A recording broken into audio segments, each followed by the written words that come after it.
startled me. I was just reading a nice wholesome Christmas story here. Lovely. There are so many of these out there, you know. What was that? You'd like me to read you one? Oh, well then. Snuggle down, get all cozy, and get ready to bleach your ears. Because you're in for one hell of a ride.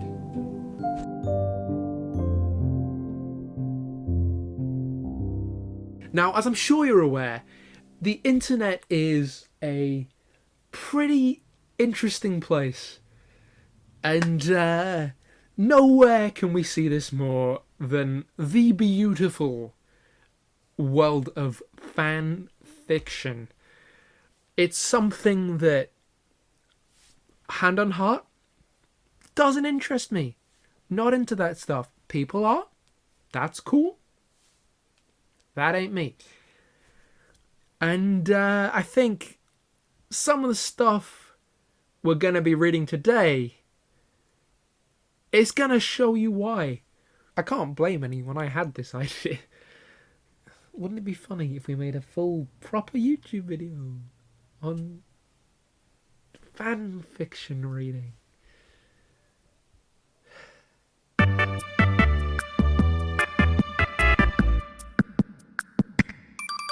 I haven't written in this thing in years. I was getting home from work today and I saw that this thing was lying under a stack of paperwork.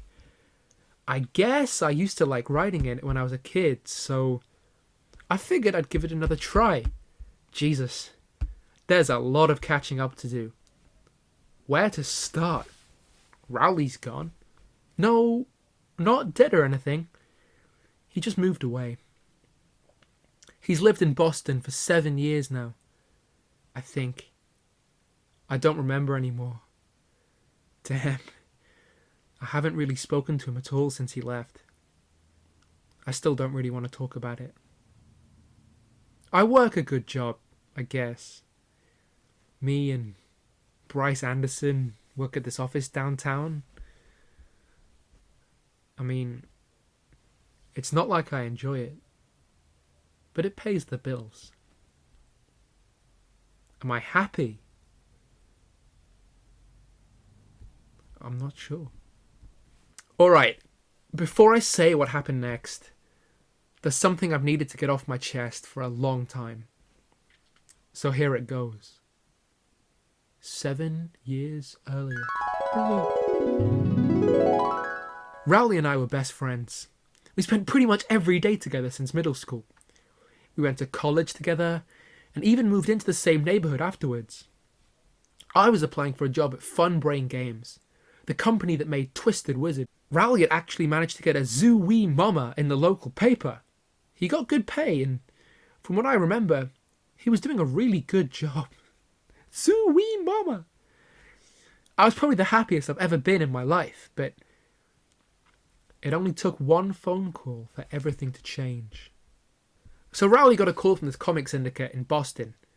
They had seen his work, and they wanted to offer him a position. The thing was, they only had room for one more cartoonist. So if Rowley wanted the job, he'd have to move to Boston within 2 weeks.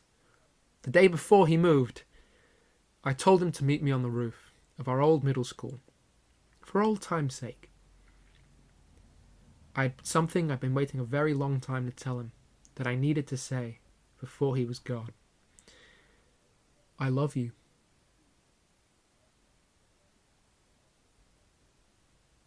Yeah, I love you too, man. No, I'm serious. I don't know if I'm bi or what. But I love you.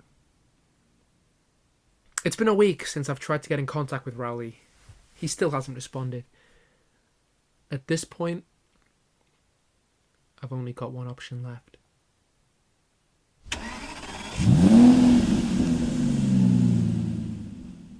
Huh? It's so tragic. I'm not gay, Greg. Soap.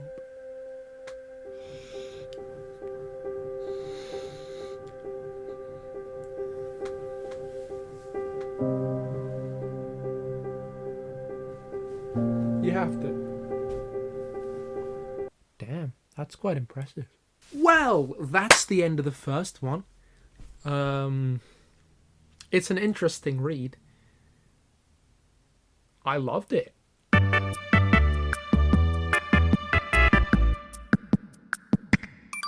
It was a normal day in Gravity Falls, Oregon. Well, as normal as any Gravity Falls day gets. As normal as any Gravity Falls day gets. Anyway, Dipper Pines was reading his book, and Mabel, his twin sister, was wondering what he was doing. Dipper, are you going to keep your nose buried in that strange book of yours all summer? You gotta go out. Have an adventure, Mabel exclaimed. I do not know where that voice came from, but that is officially Mabel's voice. Not now, Dipper said quietly. I'm trying to decode this. He was looking at a cryptogram that said, Dipper was officially stumped. He could not figure out what it meant, and it seemed very mysterious to him. Grunkle Stan is going to take us for dinner. Grunkle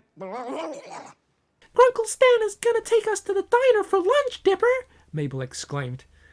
Dipper, however, was not in the mood for the diner. He was publicly humiliated the last time he went, and he thought the food wasn't very good anyway. Mabel, I don't want to go to the diner, Dipper said solemnly. Oh, Mabel, I don't want to go to the diner, Dipper said solemnly. I want to go somewhere else. But there's nothing else in town, unless you count that Taco Bell near the forest, Mabel replied. Taco Bell? Dipper's ears perked. He just hit puberty as well. Dipper's ears perked up. He had never eaten Taco Bell before, and ever since last week, he had a craving for Mexican food for some reason. Why don't we go to Taco Bell today? Dipper said. Taco Bell? Grunkle Stan questioned. Why do you want to go there? He's Scottish. It smells like the bathroom when it gets clogged. I had my heart set on pancakes, Mabel moaned. Listen, you can go to Taco Bell if you want to, but don't come crying to me when you smell like expired onions. Fine, I will, Dipper said harshly. Who does that sound like? Sonic. One! Ha ha ha! One! Don't let the door hit you on your way out, Grunkle Stan said. But as he was exiting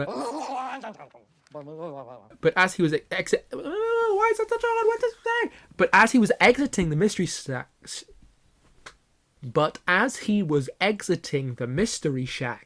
the door hit him on the way out. Dipper finally got to the Taco Bell, but it didn't look like any Taco Bell he'd ever seen.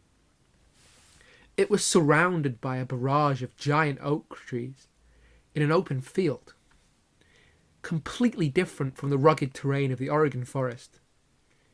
The open field was covered with at least 3 layers of pine needles, which got the attention of Dipper. He stuck his hand... Well, why? He stuck his hand into the pile of needles. Ow! Dipper shouted. A pine needle poked him. It hurts. Dipper walked up to the restaurant's door. Should I go in there? Dipper asked himself. I'm starting to have second thoughts. Oh wait, I didn't hear a voice. I'm starting to have second thoughts. Why is there a small, desolate Taco Bell in this forest, miles from the nearest road? But I guess it's my only... He sounds more and more like Sonic every second. It sounds like my only option. Mabel and Grunkle Stan are probably done with lunch right now. And they were. Mabel wondered why Dipper hadn't come back yet. But Grunkle Stan, he didn't give a damn. He did not give a damn. So Dipper entered the restaurant. But he was relieved to see that the interior was normal, except from its high ceiling. There was also no customers inside, but Dipper thought that was normal. He went up to the counter.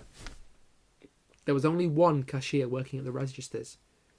A very old, slightly deaf, bored out of his skull cashier. Dipper decided what he wanted to order, then approached the register. Excuse me, We only got tacos! The cashier interrupted. Okay. I guess I'll have a taco then, Dipper said. Okay then, the cashier said. Then went to the back for a few minutes. When he came out, he was carrying Dipper's taco.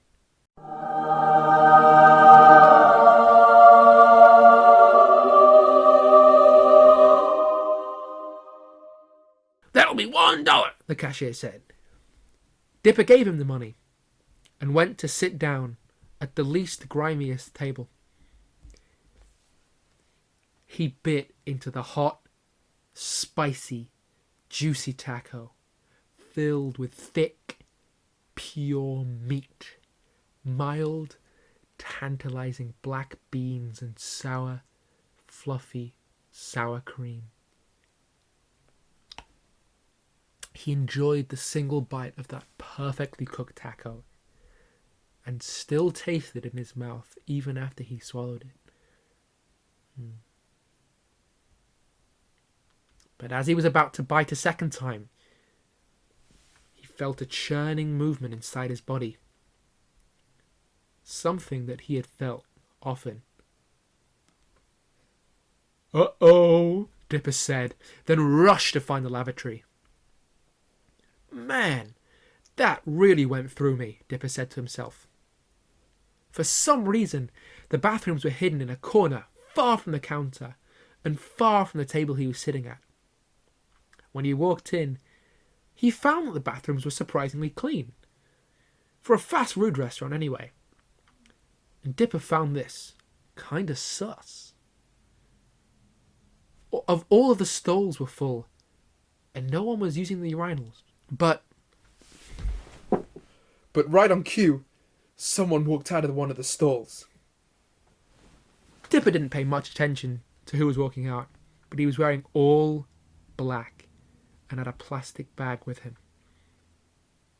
Dipper just had to go. He used the bathroom in the nick of time, and after his taco, he went home. Yeah, what we read was the safe version, because all of the original and archived versions of this story magically disappeared off the internet.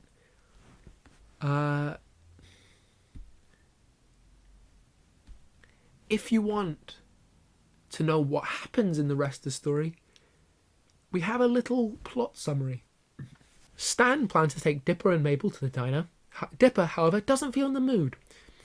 So after hearing about a Taco Bell restaurant in the woods, he starts a long quest. After ordering the tacos and eating them, he rushes to the restroom due to diarrhea. This is where we got up to. He ends up becoming incredibly turned on while in the bathroom and proceeds to masturbate multiple times. Lots of times. Even with his feces. In his out-of-control ecstasy, he bites off his dick and shouts for help. However, he dies due to blood loss. He is then found by his sister Mabel, worried about his disappearance. And after crying for the loss of her twin, she proceeds to have sex with his corpse, covered with biological residue and bodily fluids. She is then found in fragranti by the Taco Bell man, who proceeds to butcher her. And then Dipper, described in extremely graphic detail, horrific to be honest, and puts their remains in a plastic bag, which he later uses to make tacos with the help of an unknown machine. Later, Seuss arrives and also orders a taco. The end.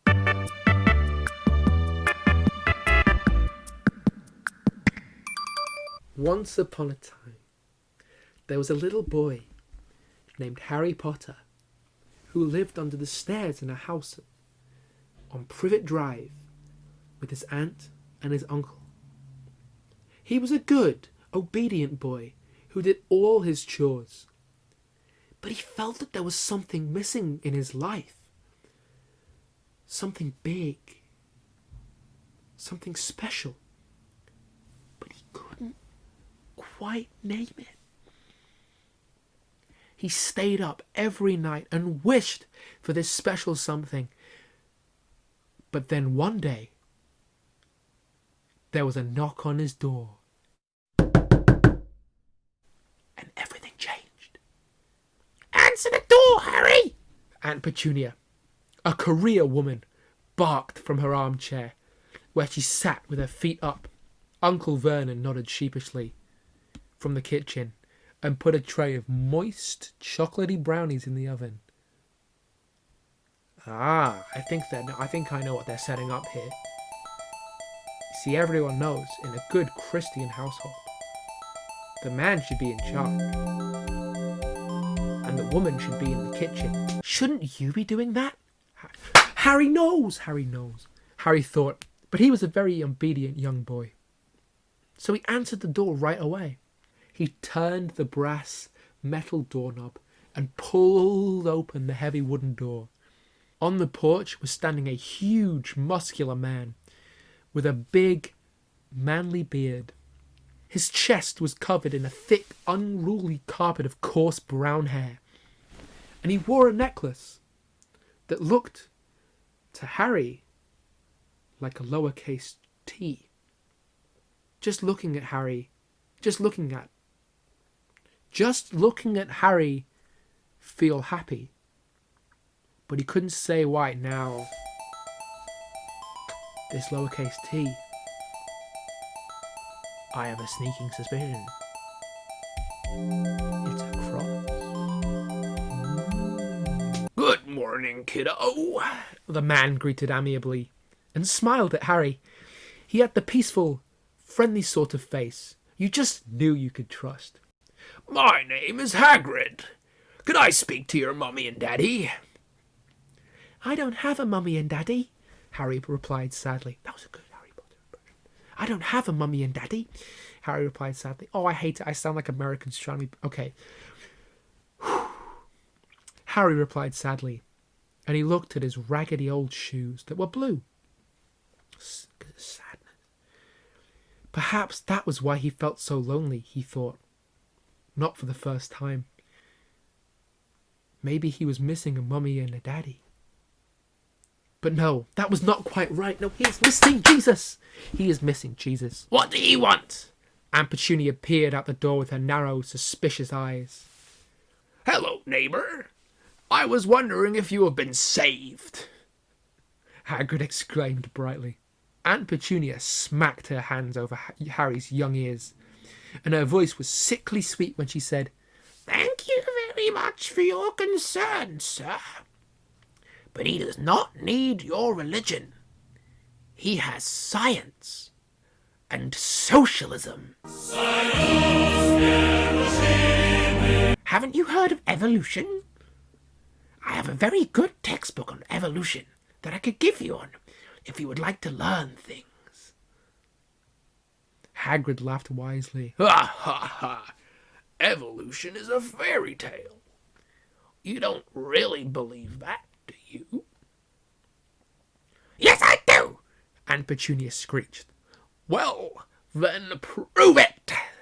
Got him! Aunt Petunia could only stare at him, and her big mouth hung open dumbly.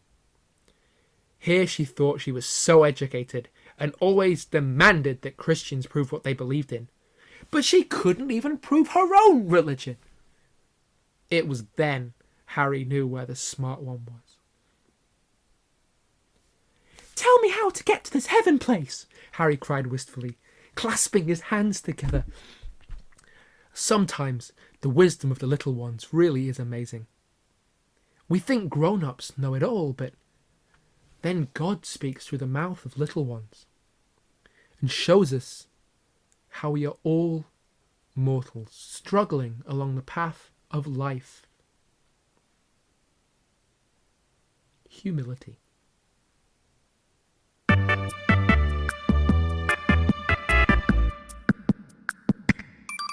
My wake to the feel of rough hands shaking your arm, my groan, and turn over in my bed. My brother, Steve, is talking to me. "Alex, Wake up, Alex. Come on, it's important, he yells. My eyes shoot open, and I throw myself out of bed. He backs out of the room and shuts the door. I quickly pull on a green t-shirt and a blue knee-length skirt. It doesn't matter. I'll be wearing armour anyway. I open the door and nod at Steve. He nods back and asks, "You know where the key for the armoury is, right, Alex?" "Of course. It's on the kitchen counter, behind the furnaces, where we cook the pork." "I dropped it in the workroom on the workbench," he informs. "Get it. But it's dangerous to be alone." "Now, Alexandria." He almost never calls me by my first name. This is serious. I decide it's best to run off and get it quickly. It's not like they'll have it.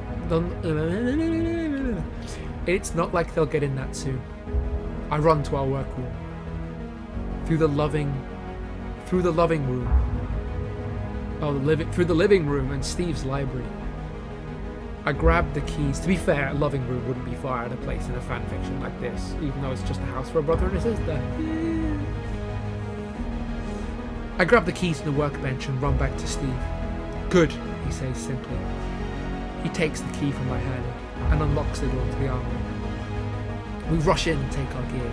He grabs his diamond sword, Excalibur, named for King Arthur's sword, and his iron cutlass, greaves, and his boots.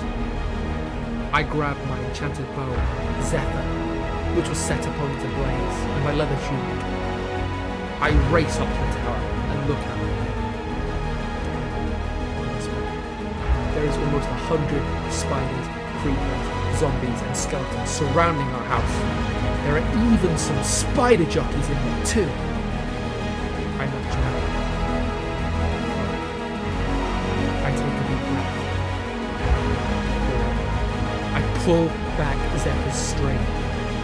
3. I aim. 2. Ready now.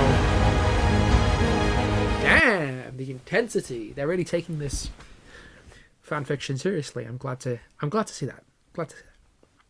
With a twang so soft you could barely hear it, my arrow flies forth like the fury of a god, raining down thunder onto the ground. It hits a zombie right in the head, and the monsters turn their attention to me. Now, while they're distracted, Steve runs out and starts swinging Excalibur like a madman with firecrackers. Many start charging at Steve. I continue to fire arrows down into the crowd of beasts, picking off enemies one by one. However, I don't watch my own back, and just as I'm about to fire, a force grabs me and throws me out of the tower. I hit the ground with a loud thud. I squirm a bit. Thankfully, I didn't break anything. I try to get up, but I feel a foot press down on my chest. I look up to see it. Endermen are tall, black creatures, ruling over these other lesser creatures. I try and struggle free, but he has me firmly stuck on the ground. Steve notices me and rushes over. I notice a spider just behind him, and I try to stop him, but he doesn't hear me. The spider jumps on his back. I close my eyes. All I hear is the scream of my dying brother. I feel tears rolling down my sideways face, but the sensation leaves me soon. After that, a fade to black. I didn't expect to awake when I was back at the house, but I do. I open my eyes slowly and look around. I'm in a dark cave, only lit by a single torch by the doorway. There are 2 zombies and an Enderman in here with me. The Enderman nods, and the 2 zombies, who I assume are guards, leave the room. 18 and up starts here. Let's go. He grabs me by the arms with one hand. I try to fight, but I'm too weak.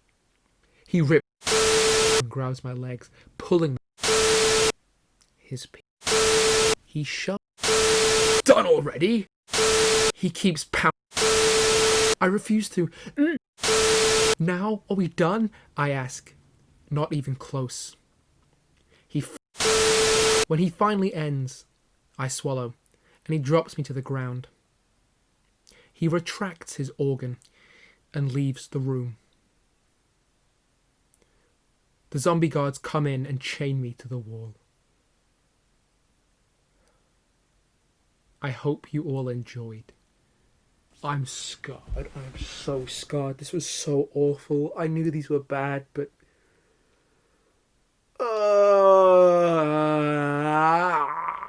I need Jesus. Anyway. Thank you very much for watching. I hated every second of this, but hopefully it brought you some enjoyment. I was about to say pleasure, but that is another word that's just completely ruined. I'm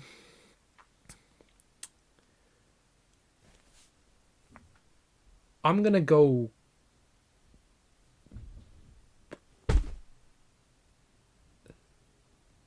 Thanks for watching.